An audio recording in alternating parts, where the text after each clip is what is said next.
সবাইকে আমার YouTube channel practical and theory ক্লাসরুমে স্বাগত জানাচ্ছি। এই যে বিকারটার মধ্যে আমি কিছুটা মোর সল্টের দ্রবণ নিয়ে নিয়েছি, তার মধ্যে আমি যোগ করে দিচ্ছি কিছুটা ডাইলিউট HCl। এই HCl যোগ করি রিয়াকশনটা আমি তোমাদের করে দেখাচ্ছি। দেখো, যোগ করে নিলাম, দ্রবণে কোনো বর্ণের চেঞ্জ হলো না। এখানে আমি KMnO4 এবং MnO2 একটা সাসপেনশন নিয়েছি, এটাকে আমরা এর মধ্যে একটু করে যোগ করব। দেখো, যোগ করছি, রংটা ডিসঅ্যাপিয়ার করে যাচ্ছে, দেখতে পাচ্ছ? আর সলিউশনটা কালার দেখো, হালকা হলে একটু ইয়লিশ ইয়লিশ হয়ে যাচ্ছে, দেখতে পাচ্ছ নিশ্চয়ই।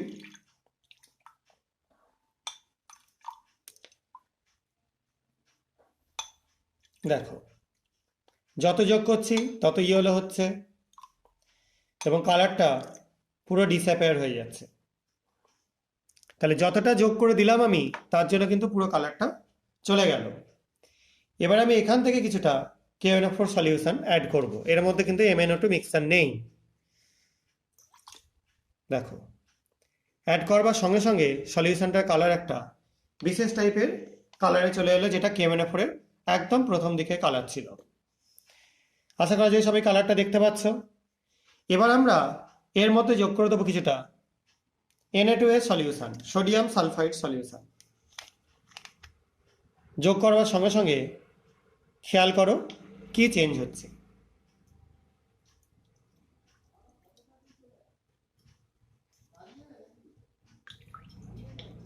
দেখো, এখানে যোগ করছি,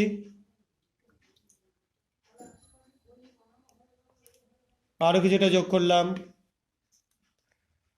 দেখতে পাচ্ছ সলিউশনের কালার বিশেষ রকম ভাবে একটু চেঞ্জ হচ্ছে, লালচে কালার হয়ে যাচ্ছে আস্তে আস্তে। আরো কিছুটা যোগ করছি এর মধ্যে।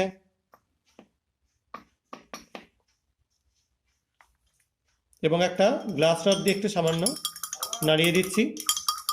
দেখো, কালারটা আস্তে আস্তে লালের দিকে হয়ে যাচ্ছে।